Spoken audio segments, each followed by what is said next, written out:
Well, Tim probably has similar feelings to one Reggie Bush. Reggie has to feel somewhat liberated here in recent weeks, uh, getting his trophy back, his well earned trophy that certainly us among college football brethren never took away from him, nor did we ever really, certainly, in any way compromise his accomplishments and his great talent on the field. But officially, as I am ingraining into my brain each and every day all these all-time statistics, and of course it breaks a logjam with 7 Heisman trophies. Reggie Bush and USC now with one more, officially at number 8, and the Trojans' first all-time in Heisman Trophy winners. And Matt, the Heisman Trophy winner, was out at another historic location of a sports venue at Dodger Stadium, where you and I certainly, and Tim, being a Dodgers fan, all share a love of baseball and old-time baseball and a lot of great memories at Dodger Stadium. And the latest would be Reggie Bush throwing at the first pitch at the Dodgers game. Yeah, I mean, just think of the historical parallels connecting USC and the Dodgers. All right, just for a brief moment here. The 1960s were the decade when the Rod Dedeaux dynasty just went to another level for USC baseball. A guy named Tom Seaver, ever heard of him? He was a USC Trojan before he became a Hall of Famer with the Mets through a no-hitter for the Cincinnati Reds. And also in the 1960s, Dodger Stadium got built in 1962. And USC football fans know 1962 as the year when John McKay began his dynastic reign at Troy, winning his first national championship, beating Ron Vanderkellen and Wisconsin and a future Wisconsin athletic director named Pat Richter in that epic 1963 Rose Bowl. So USC, the Dodgers, baseball, Dodger Stadium, all converging Friday night with Reggie Bush throwing the first pitch to Matt Leinart. So it was a pitch-catch combination, but it was with Reggie doing the throwing. And it's kind of interesting. The Dodgers have great pitching this year. Their hitting has struggled. So maybe Brian Cushing or Ray Malaluga needs to throw out the first pitch because those guys could hit.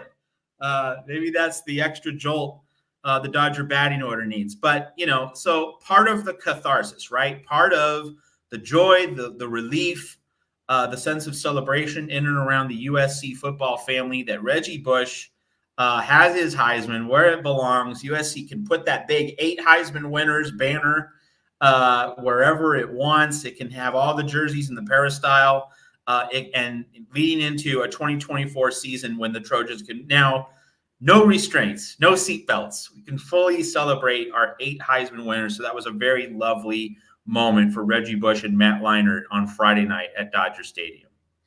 Full disclosure here, folks, if you haven't been able to tell, and you probably, the more astute, have been able to tell, we're a bit scrambling here to get the show started. So Matt is carrying us as Tim's working on things. I'm working on things, but I am fully invested here, but we appreciate you being here. The Voice of College Football, Trojan Conquest. Leave those comments and questions. And speaking of baseball, a little inside baseball here is one Tim Prangley has been on me forever, and rightfully so, to clean up my set, to work on it. And this is not a finished product. However, on this occasion, just because Tim's been waiting for this forever, I have to show him at least that.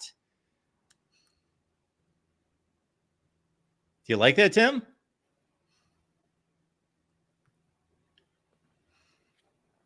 Yeah, you're getting there, Mark. I like it. It's a good start. I'm gonna say that it's a solid start. It's a start. Okay, I thought I made more progress than that. We've got a new helmet case stand here that I just put together. TV, 43-inch monitor with I'll be able to go team specific, subject specific, maybe scrolling stats and standings, all that business. I think what Tim wants in terms of an upgrade is to list the years with USC's national championships, right, Tim? Oh, just a ticker. Well, yeah, just a ticker along the bottom there. It'll only be 11, Mark. So it may be 12 by the time I get done with it. It may be 12. 1978. Unless we're including that in the 11. I don't know what the tally is, but we can't 78. forget 1978. 78.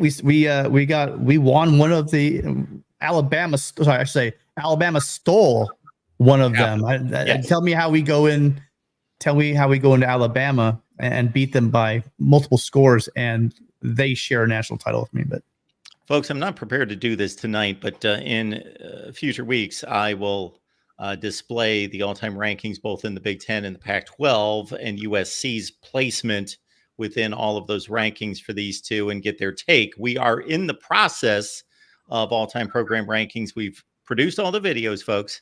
Now we're in the process of doing all the live streams. We did the Pac-12 today, and USC firmly entrenched at number one. Unlike any other conference in America, Oklahoma, it's pretty obvious there. You would think that Texas would be closer than they are, but Oklahoma is pretty dominant in the Big 12. But it is clearly USC far outdistancing even Alabama over the rest of the SEC. It is a USC conference in the Pac-12, clearly.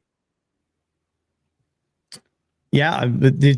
Is there any other program? So Washington has one national title. You got UCLA with one title.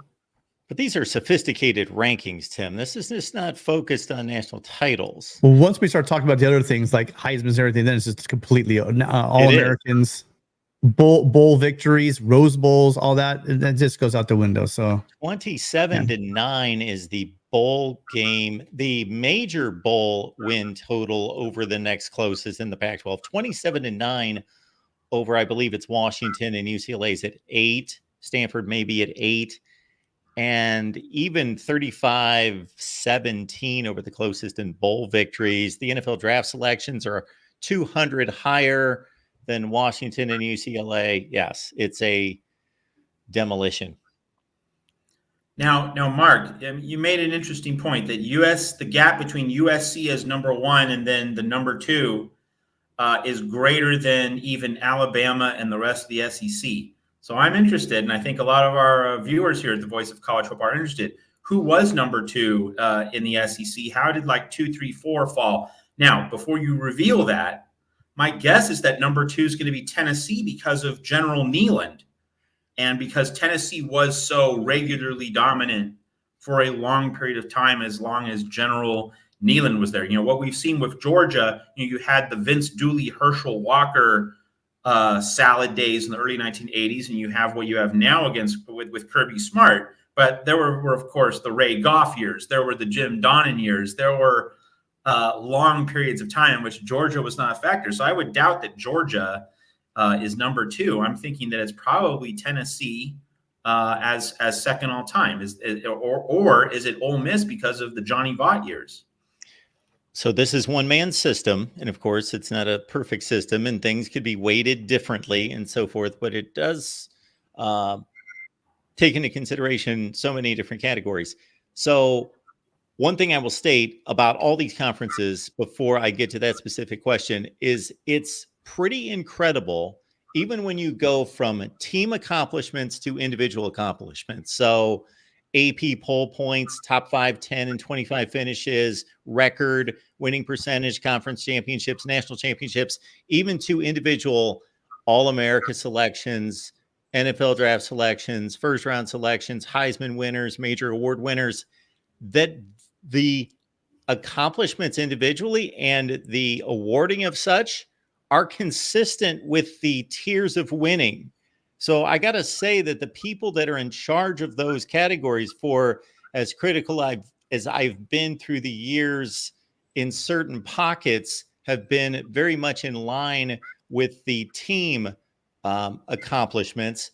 And in the SEC, it's pretty much Alabama, and there's a gap. And then it's LSU, Georgia, and Tennessee are all razor close. Razor close. Wow. That's fascinating. Would not have expected that.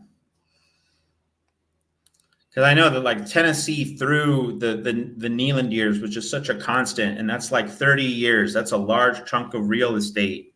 And I know that, Tennessee then went through some valleys of considerable length, but like that. Like the Vaught years were like, I believe, like that was about a 15-year period, more or less. Yeah. So like I don't recall other programs having that long a period of prominence, other than Alabama. So it's interesting that LSU has been able to rise that much in the rankings. Let's pivot this one because I think we're losing half our Pac-12 fans and Trojan fans because I certainly don't give a crap about the SEC.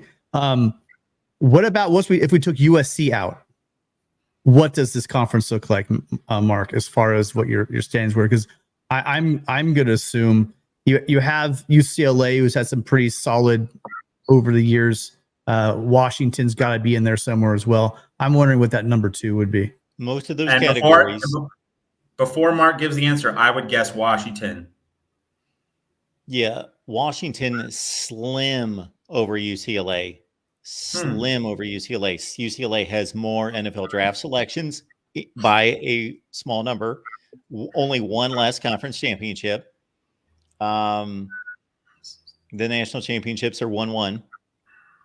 And so, yeah, it is Washington is number 2, but it's very close. UCLA and Washington at different times, of course. Washington certainly catching up. The record for Washington in this century is not as good as you would think it is. UCLA still has a better record this century since 2001 than Washington does by 2 games. Even 2 words, Ty Willingham. Oh, dude, you stole my joke, Matt. That's it. Thank you, Ty. That was mine. Ask Notre Dame about Ty Willingham. He helped them out too. Yes, a program that in the last 8 or 9 years, just out of this short century, has a Rose Bowl, Fiesta Bowl, 2 college football playoff appearances, has not been able to surpass that hole, get out of that hole past UCLA. And they've, again, Washington has had 2 really good. I mean, you talk about adding Peterson and DeBoer. I mean, too bad they couldn't handle DeBoer because he would have done some special things at Washington for sure. Yeah.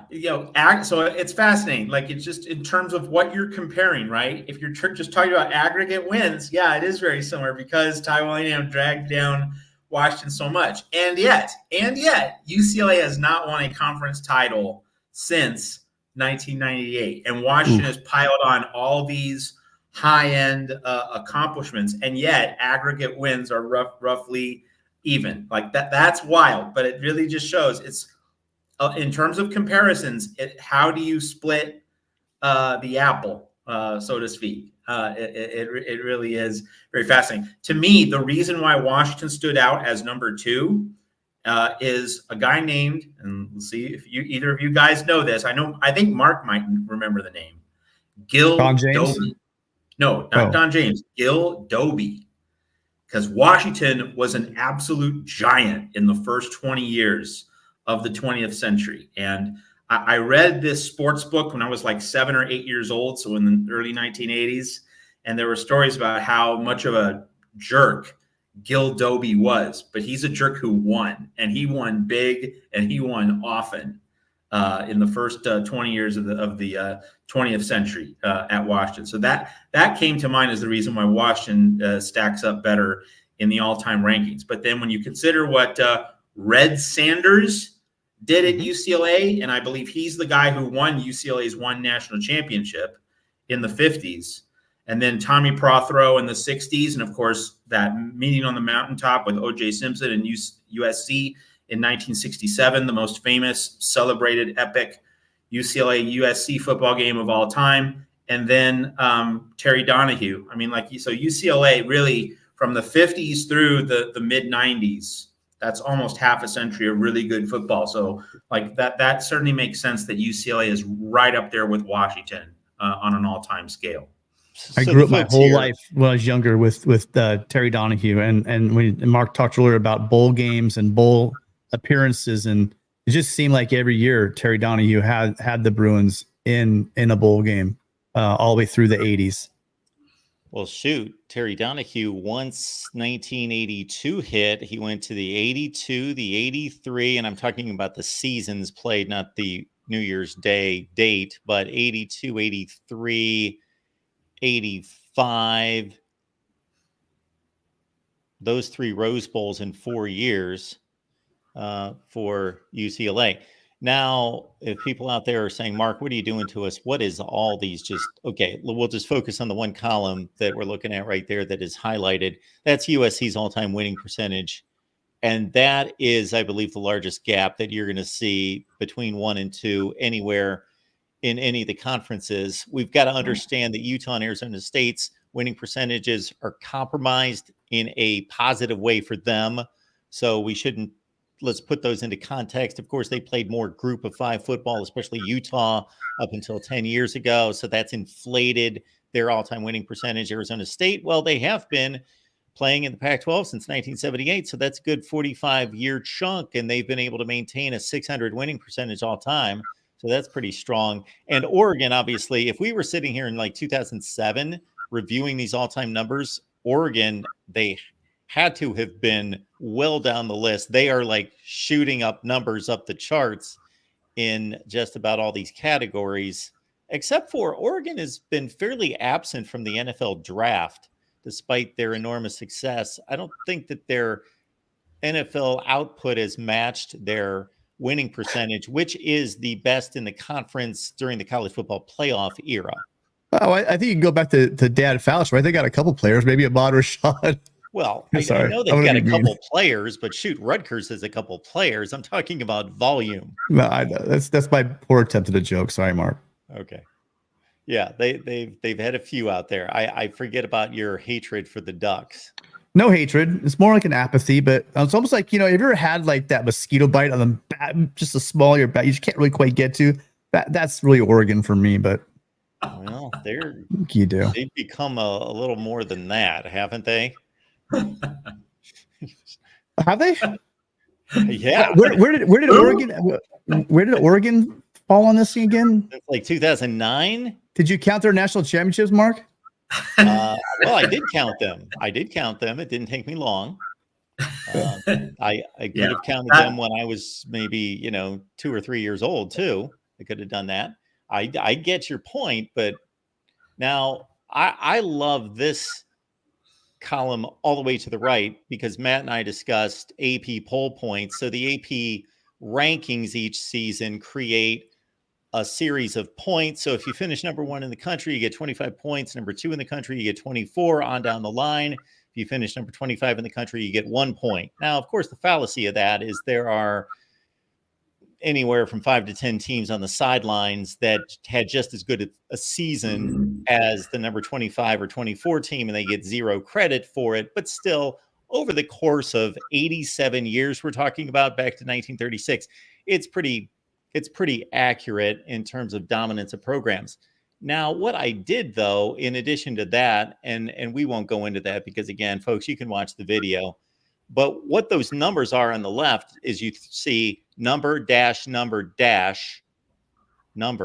is the number of top 25 finishes, followed by the number of top 10 finishes, followed by the number of top 5 finishes.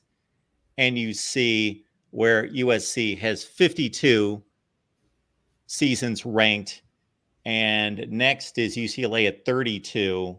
There you see 28 top 10 finishes for USC. Next up, again, UCLA with 17, and then 19 top 5 finishes. Next best, UCLA with 8. That's pretty eye-popping that UCLA is several ahead of Washington in those two of those 3 different ranking categories. Yeah, still. Yep.